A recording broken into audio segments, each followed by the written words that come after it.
Yo, what's up, honkers? Today I'm going to be reacting to Casual Geographic's diatribe about raccoons getting domesticated and how, even though it feels like, and there's been a research paper on how they seem to be getting more domesticated because their snouts are getting shorter, doesn't necessarily mean that you should try feeding them. They are still wild animals.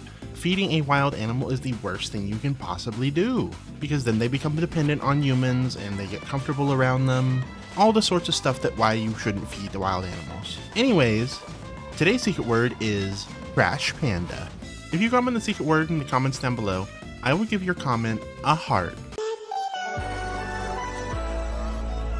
Alright, let's get right into today's video.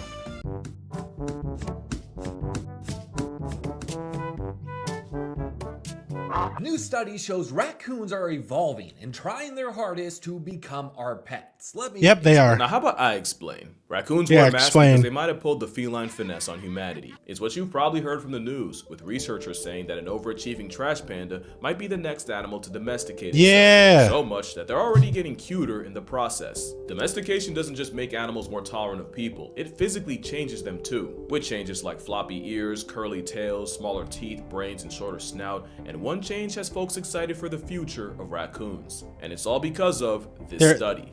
By combing through their noses are getting snootier. Naturalist, the study concluded that the urban raccoon snout size was shorter than their country cousins by 3.6%. Yeah. Because shorter snouts with stronger bites are better at chewing through our trash, and that trash might be how this all started. What people forget is domestication isn't just brute force by humanity. The animal has to make the first move. And with dogs, look at it. Was early wolves scavenging off human leftovers, a habit that favored less fearful, less aggressive wolves. Without their love affair of our food, we wouldn't have dogs, and arguably no animal loves our trash more than a recycle ninja. The shiesty cat is a survivalist on steroids, who easily adjusted to life in the city, pivoting from foraging from 9 to 5 to dumpster dive, and leaving trees for chimneys. Raccoons have hands, free will, and the intellect to use both, which can lead to a sugar bandit hitting a lick on a donut shop and slipping away to do it again. That is, when run away, little trash panda. Of just asking for it. Mind you, Stealth Eyes have great memory. She just made a regular for life. They'll take free rides from anywhere, literally. There's more than one case of ring-tailed commuters taking trains, like when a raccoon wait, did they actually? Oh my god, what? Down Ontario, or when another tried hopping on a subway in Spadina Station. Hey, let's go. For the city, they're forged by it, and all our efforts to slow them down might have just made them smarter. Toronto spent $31 million on raccoon-proof green garbage. Look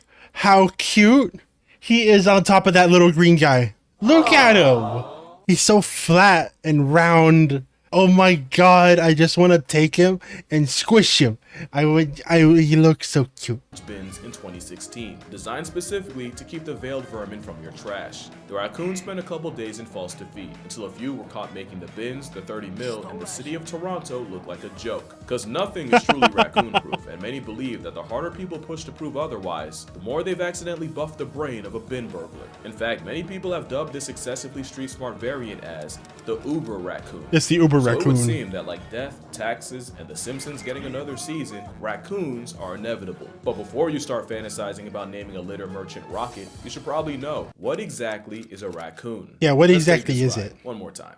With Order Carnivora, there's a team cat and a team dog. Team cat Feliform has, well, cats, wild cats, hyenas, the mongoose mafia, and a bunch of mammal casserole nature made out of spare parts like the binturong and the fossa. Team dog California has the canines along with bears, pinnipeds, mustelid crash house like the honey badger, skunks, and of course, the raccoon. More specifically, the raccoon family is Procyon, and that family reunion has members that you may not have heard of before, like the ringtail, actual name, the kakamisle. Every time I see it, it feels like the first time. The kinky look how big their eyes. Oh, what? By far, my favorite not the only thing big is not a moonwalking dinosaur. That's just what happens when you put coatis in reverse. If you've been to Mexico, you've definitely seen at least one coatimundi, if not coatimeni. I've never been. And as someone who's been to Mexico, I can assure you that they'll steal your heart along with anything else left unsupervised. It's a habitual hog-nosed thief. Oh my god. And suddenly I'm okay with that. So obviously when it comes to raccoons, it's just genetic. It's just so cute. Raccoons were the only ones that were able to leave the trenches and make money moves in the city. But how? How did raccoons finesse the infrastructure He's so just well? a ninja. They're not supposed to be there. You know raccoons are smart. The question is how smart? Yes.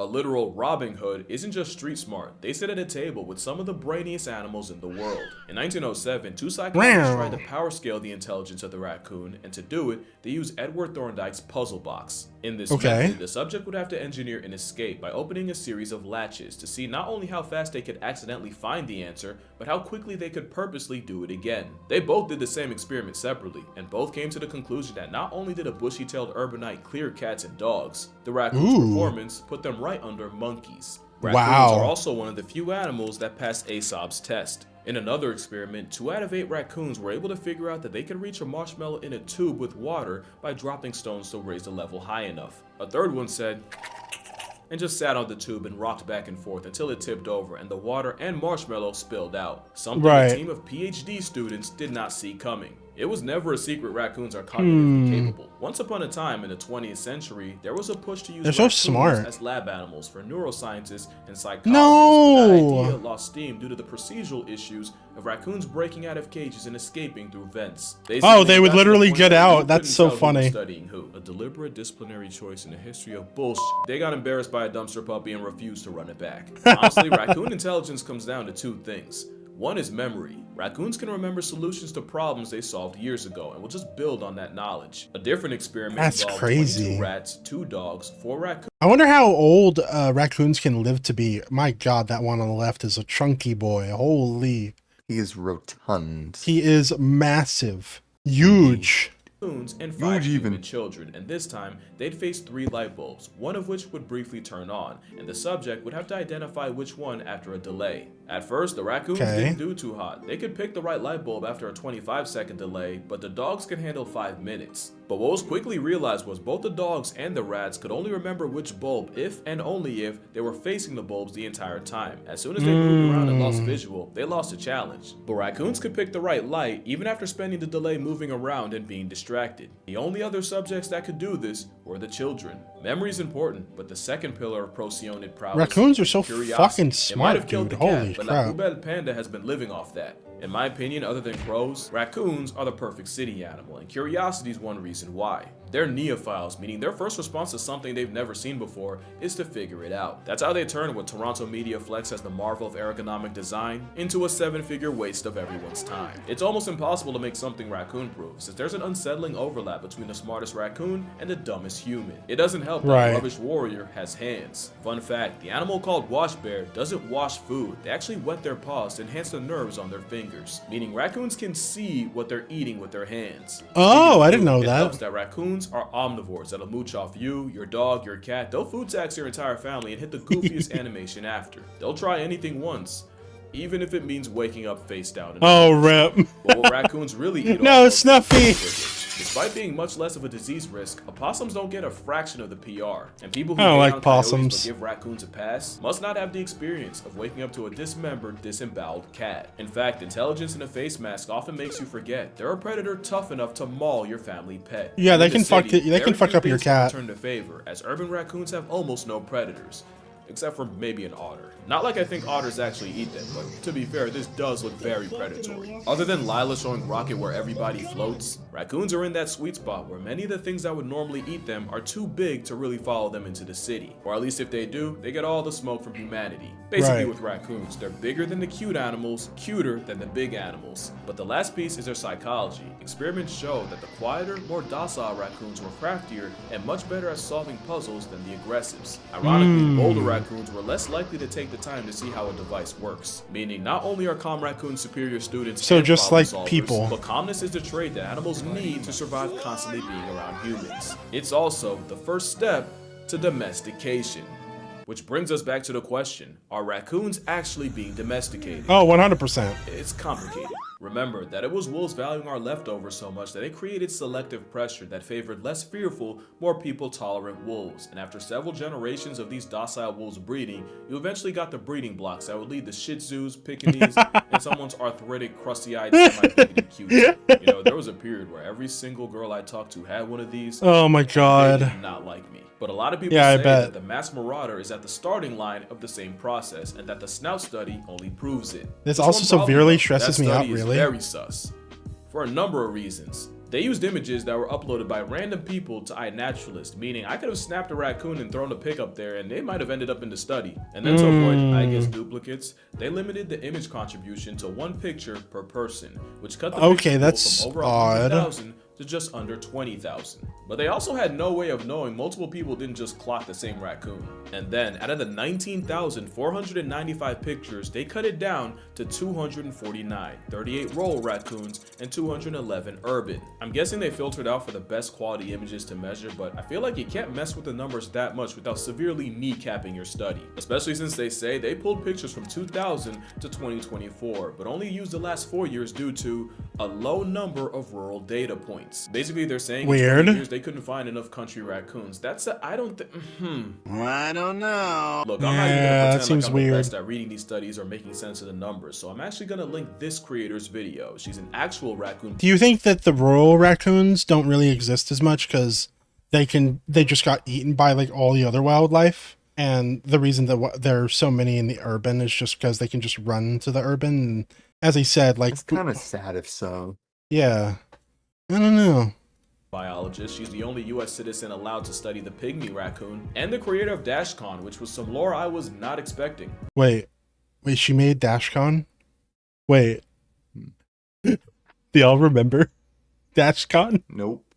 Do y'all remember that's the ball pit. Hell yeah. But honestly, I'm not as worried about. Oh, I gotta teach you about that. The same study even admitted that raccoon snouts can be influenced by the climate, with them getting shorter as it gets warmer. And remember, I said domestication syndrome can come with shorter snouts, but also floppy ears, curly tails, etc. So they took one trait that arguably could be caused by the climate, and I also forgot the way they did it. Some of the rural raccoons were actually living in urban areas. Again, I'm gonna plug Nessie's video. I feel like she did a much better job at dissecting this study than me, but the more I looked at it, the more it looked like an undergrad statistics project than an actual raccoon study. Which it actually might be. Now let's get to the real reason I'm making this video. I know I just pissed off a whole bunch of people by killing their raccoon reveille, but the thing is, I'm not saying raccoons aren't domesticating themselves. Yeah, they are. I'm also not saying they are. Let me explain. Domestication is a multi-generational DNA-altering process that ends with an animal that kind of needs us to survive. They can't live in the wild, or at least they're not supposed to. Habituation happens on an individual level, where the animal's still wild, their kids are going to be wild, but they've adopted changes in behavior to take advantage of being around people. When the early wolves became less afraid of people and more comfortable cleaning our plates, that was habituation. And habituation is what you see with a lot of these raccoons getting bolder around people, but they're not trying to become our pets. They're just trying to eat. Does that make sense? Like, you could argue habituation is the first step of domestication, but it doesn't guarantee domestication. A shot of jungle juice could be the first step to becoming an alcoholic, but one shot does not an alcoholic make. You can drink it without ending up in an AA meeting. And even if raccoons are on the road to domestication, you, me, our kids' kids, and even the spawn after that won't be alive to see it. And by that logic, raccoons wouldn't be the only ones. Plenty of animals have habituated to humans. Foxes in London have done infinitely better in cities than in the country, and some researchers even say that their snouts are also getting smaller, as rooting through trash has selected for shorter snouts with stronger bites to break through packages and bones. I mean, and black bears— people have been trying to domesticate foxes for fucking ever, for the same reason, because they're a cute animal that's kind of like anywhere between the size of a dog and a cat, right?